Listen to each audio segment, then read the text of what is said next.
That was it. The podcast that changes your mind by listening to inspiring people. I'm Marion, and I'm bringing you to the Drikung Kagyu Rinchenling monastery in Kathmandu, Nepal.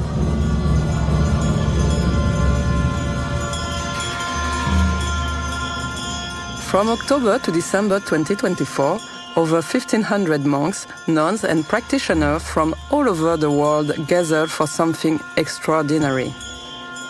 His Holiness Chetsang Rinpoche shared the Dam Ngak Dzo teachings, the treasure of precious instruction over 1,000 years old.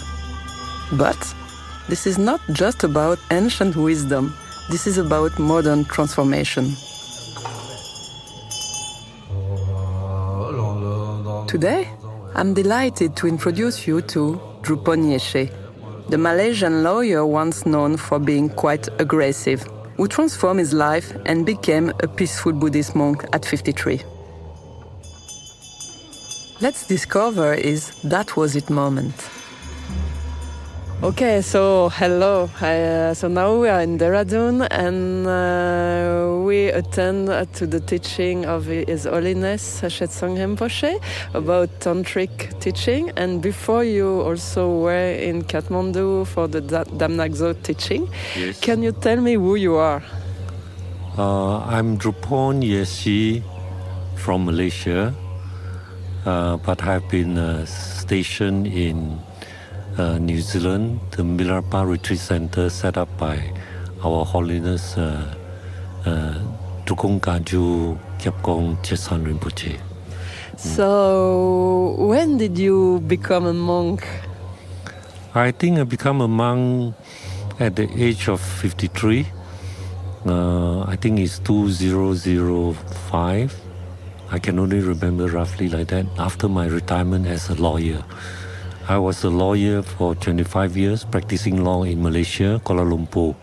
I studied law in London. I was called to the English bar as a barrister at law in 1978.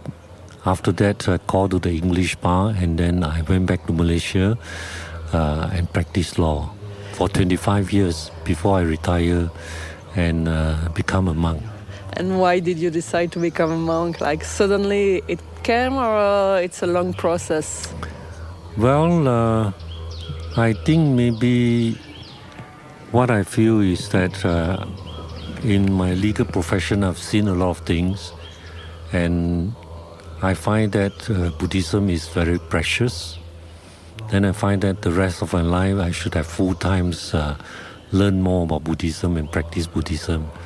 That's why I relinquish or retire from my legal practice, away from my law firm, and start taking the monkhood's life.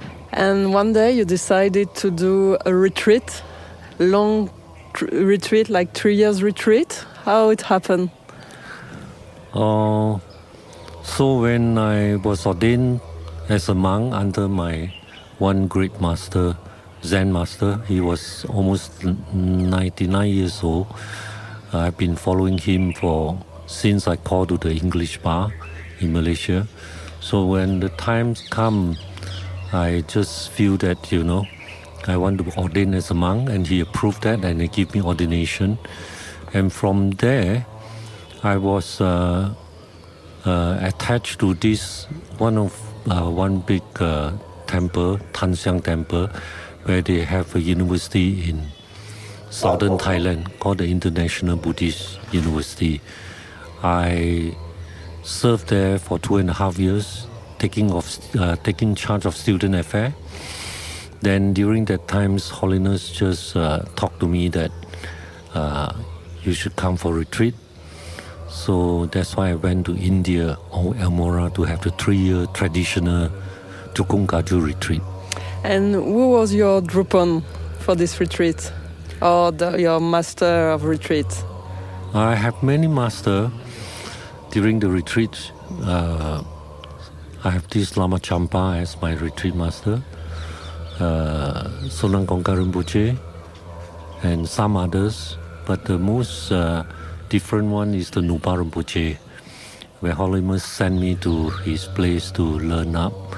And it was during that almost 3 years which I find that I learned a lot from him in Kathmandu. And did you meet also Khenpo Tashi Rinpoche? Oh yes, Khenpo Tashi Rinpoche was my retreat master also at one time in Elmora. Yeah.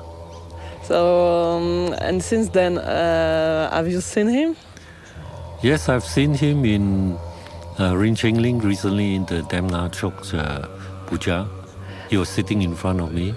So what was this puja or teaching in Dam Ngak Dzo in Kathmandu? It was October, November, December 2024. Yes, this is a very important teaching from Holiness, because my retreat master Nupang Puche have told me that all the while he just hoped that Holiness could give up this teaching which Holiness received from the great yogi Drikung Kagyu Rinchenling long time ago. And so that is the right time where he will have to expound and deliver all the teaching from there. So this teaching, as you know, is in fact the whole basis of Vajrayana Buddhism, all the empowerment, oral transmission from different sects, and all these are there. So it is very important to get that one. I think there are a lot of people who have the karma was there also to receive the teaching. So you told me before that many different people are coming to this teaching, and it's because of their karma that they have to be here. Can you explain me that? Well, Buddhism always believes in the causality. Everything must have a reason. So those who came there with different reason is also, I believe, is their good karma. Some they just don't know any Buddhism, but they were there. It's not a coincidence. It's something to do with the past, which have the connection, and they were there at that time. And there are people who do not have the karma. They plan a lot and all this, some obstacle karma, so they never come. So it's all, I would say, good connection for those who can attend the 2.5 months teaching.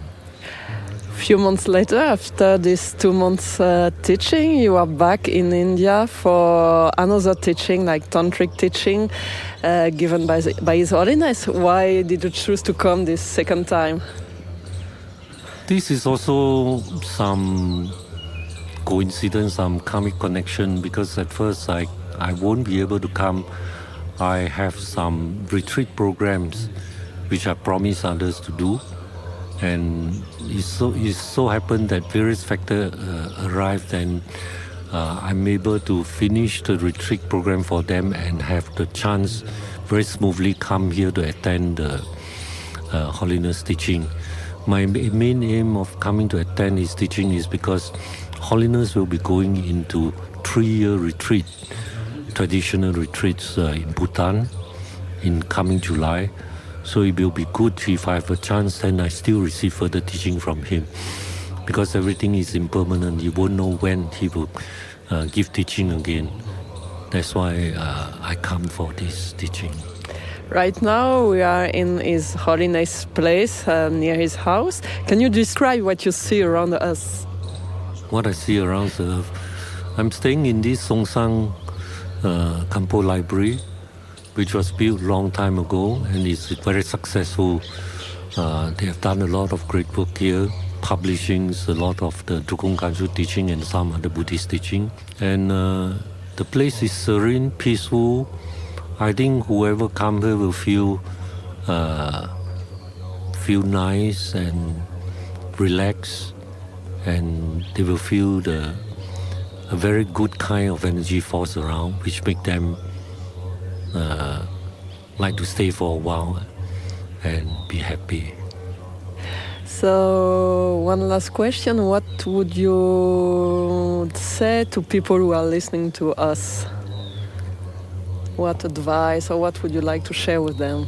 Well, I hope that all the people, they will understand, the importance of taming their mind, because nowadays a lot of people is very easily get angry and very easily agitated by little things. But if they know that how to tame their minds, maybe through meditation or some other good teachings, then their life will be different. And was your life different after your 3 years retreat? That's the last question. Well, I think I was a very aggressive lawyer. And after having the 3-year retreat and all this, I think I changed to be very calm and have a peaceful mind in all my daily practice. Yeah.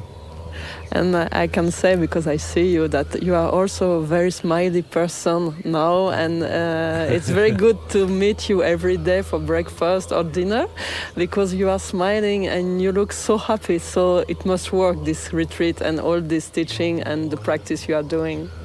Yeah. I'm happy to meet you too, you know. You're a nice person, you know. So you're also practicing Buddhism.